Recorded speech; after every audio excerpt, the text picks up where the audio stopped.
बिथांमोनखौ बिथांमोना उदां खालामनांगौमोन नाथाय बिथांमोना दिनै जेलाव दङ बिथांमोनखौ लानानै आरो बिथांमोनखौ जों उदां खालामनांगौनि दायित्वआनो जाहैबाय जों रायजो राजा साफ्रोमनिबो दायित्व डेभेलपमेन्ट मावलांनो थाखाय बिथांमोना जोंखौ हेफाजाब होनो होननानै दिनै बिथांमोना जोंनो जगदान जादों आरो बे जगदान जानायानो जादों जाहैबाय BPF दोलोआव फरेस्ट EM बिनि उसुंसे जे बिक्रमपुर गामियावहाय दिनै हाबग्रा लामायाव जोङो अन्थाइ थाइसेबो जों गोलैनाय नुवाखै बुंनो हायो जाय बिथांमोना जाथिनि थाखाय हारिनि थाखाय दिनै सेक्रिफाइस खालामबोदोंमोन दिनै जाय बिथां रन्जन दैमारि सारा सासे सिगनेटरिया दिनै जेल सिङाव दालि गोथां जानानै दङ गिबियावनो नैबे चेनेलखौ नायगिरि रायजो राजा गासैखौबो आंनि गोसो गोरबोनिफ्राय अननाय आरो सिबिनायखौ आं जासिगोरनाय थाबाय गिबियावनो दिनै जोङो बिक्रमपुर गामि बेंटल बिक्रमपुर गामि बुंनो थाङोब्ला फेरेंगा सारनि सानजा उसुं खाथियावनो होनजायो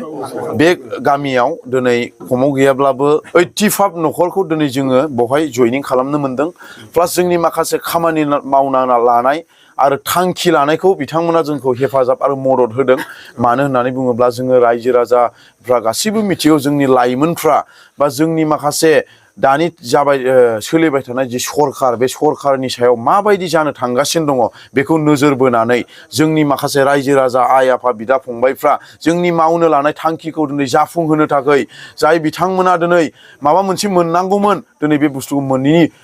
मोनहोनो थाखाय बा जोंनि माखासे गोदोसोनाय जायगाफोरखौ दिनै जोङो मावलांनो थाखाय बा आनडेभेलपमेन्टखौ डेभेलपमेन्ट मावलांनो थाखाय बिथांमोना जोंखौ हेफाजाब होनो होननानै दिनै बिथांमोना जोंनो जगदान जादों आरो बे जगदान जानायानो जादों जाहैबाय BPF दोलोआव दिनै जानो गोनां दिनै मेनि 7 थारिखआव जि MP इलेक्सन जागोन बे MP इलेक्सनावहाय जोङो जोंनि जानो गोनां केन्डिडेट खाम्फा बरगयारि सारखौ दिल्लीयाव दैथायहरनो थाखाय जोंहा साफ्रोमबो जोंनि दैदेनगिरिफ्रा सेन्ट्रेल लेभेलनिफ्राय लानानै ब्लक लेभेल प्राइमारि लेभेलसिम दिनै जोङो रावबो जिरायनानै थायाखै आरो बुंनो थाङोब्ला जोङो दिनै नुफैनो मोनदों नैबे बिक्रमपुर गामियाव सासे फेरेंगा सार फरेस्ट EM बिनि उसुंसे जि बिक्रमपुर गामियावहाय दिनै हाबग्रा लामायाव जोङो अन्थाइ थाइसेबो जों गोलैनाय नुवाखै मानो होननानै बुङोब्ला जोङो बेयावनो नुनो मोनो जे गावनि उसुं खाथियावनो जुदि अन्थाइ थाइसे गारनो हायाखैब्ला अब्ला गोजान गोजान रायजो राजाफोरखौ मा नायबावनो बेखौ मोनसे कुइसन फैनो रायजो राजानि सायावहाय बा जोंनि सायाव दा बेखौनो आं बुंदों गोजान गोजान दाब दाब जायगानि रायजो राजाफोर दङ बेखौनो आं खावलायदों जोंनि माखासे मावनो लानाय थांखि जोंनि इयुथ्सफोर मोजां मोजां फरायनाय BSc MSc दिनै बिथांमोना दिनै माबा मोनसे फरायनायजों लोगोसे दिनै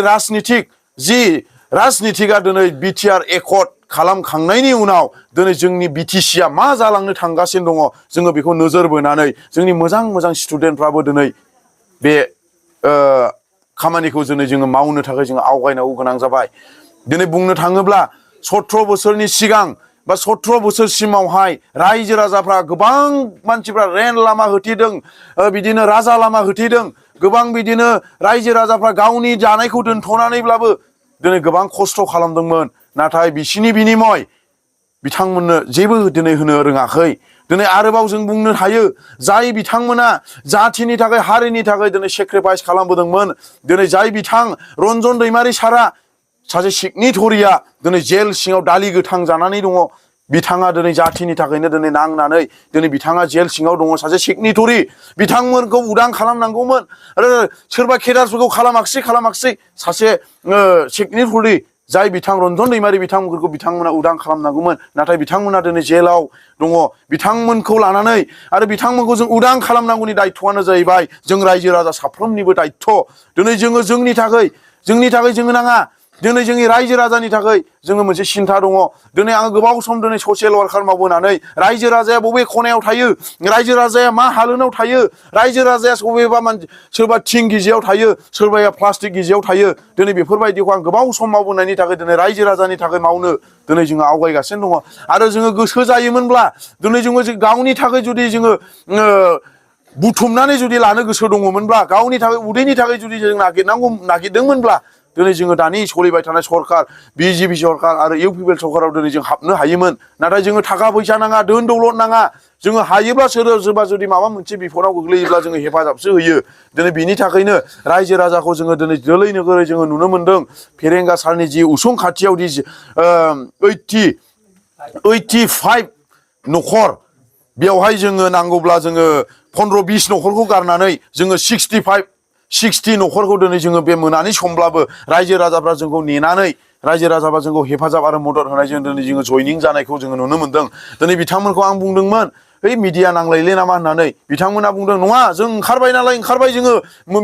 ओंखारथायखागोन होननानै बिथांमोना बुंनायखाय दिनै जोङो मिडिया फेसिं खालामनाय जादों बे हरनि गेजेरावब्लाबो आरो जाय बिथां नै जोंनिनो ब्रादार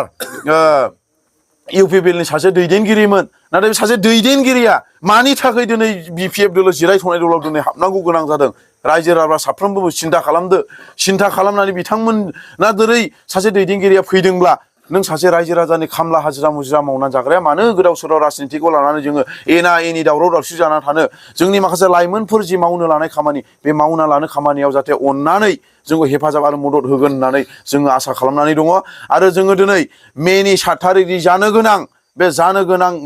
एमपि इलेक्सन बेवहाय जोंनि बिपिएफ दोलोआ देरहानाया रोखा आरो जोंनि देरहानाया जों रोखा होनना बुंनायनि खारनानो जाहैबाय जोंनि रायजो राजाफ्रा जोंनि जिरायथ'नाय दल जे बिपिएफ दल बेवहाय गोबां मानसिफ्रा दिनै जयनिं जागासिनो दङ आंनो खमाव गैयाब्लाबो 15,000नि गोजौ आं जयनिं खालामबाय बे जयनिं खालामनायखौ आंनि खुगाजों बाथ्रा बुंनायखौल' दिनै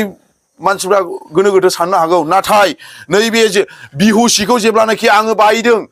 बे बायनायाव आङो हिसाब मोनदों आङो 15,000नि गोजौआव आं बायनानै दोनदोंमोन बे बिहुसियावनो आं हिसाब मोननो हादों बिहुसिया दिनै 30 खान ना 32 खानल'सै बेयावनो आं हमनो हादों 15,000 मानसिखौ दिनै आं जयनिं खालामदों अब्ला जोंनि बिपिएफ दोलोआ देरहाखानाया रोखा आंजोंल' नङा लैहोर फंबायमोनजों गोबां स्टुडेन्टफोर फैदों आरो सोरनिबा दैदेननायाव आब'मोननियावनो 3-4 हाजार जन मानसि बिथांमोना जयनिं खालामगोनो थांगासिनो दंबावो अब्ला जोंनि बिपिएफ दोलोआ देरहानाया रोखा आरो उदालगुरि जोंनि जि दाख्लै 26 थारिखआव जानानै थांबाय बेवहायथ' जोंहा देरहानाया रोखा मानो होनना बुङोब्ला बिपिएफ इउपिपिएलनि सहि गैया ट्रेक्टरनि सहि गैया बिजेपिनि सहि दङ कंग्रेसनि सहि दङ आरो कंग्रेसनाबो दस्रा जाथि आरो जोंनि माखासे बर' जाथिफ्रा अबेबा मोनसे दोलोखौ मोजां मोना बिनि थाखायनो जोंहा जि जायगायाव बिपिएफनि मानसिफ्रा केम्पेनिं खालामहैनो हाया बे जायगायाव आङो दाख्लै 14 दिन 15थासो गामियाव आं थांनानै आङो जेब्लानाखि केम्पेनिं खालामदों बे जायगायाव बिथांमोना बुंदों जों गामियाव जेब्लानाखि बिटिआर एकर्ड खालामदोंमोन बिनि सिगांनिफ्राय लानानै दाख्लै 3 बोसोरसिमा खुनु बिपिएफनि मानसिखौ जों सोआमोन नाथाय जों दिनै नुनो मोनबाय बिपिएफआ सिगां मा मावदों दिनै इउपिपिएलआ मा मावदों बिनि थाखायनो जोङो इउपिपिएलखौ सोआ नांगौब्ला जोङो बिपिएफनो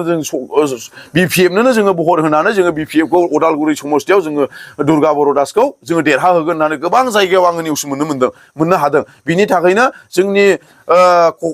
उदालगुरि लकसभानि केन्डिडेट दुर्गा बर' दासआ रोखा देरहानाया आरो देरहाखाबाय आरो जोंनि क'क्राझार लकसभा गोख्रों मावथिफोर ओंखारनायनि गेजेरजों जोंनि लाइमोनफोर ओंखारनायनि गेजेरजों देरहानाया खाम्फा बरग'यारि दिल्लीयाव थांनांगौआ रोखा होननानै जोङो नुनो मोन्दों आरो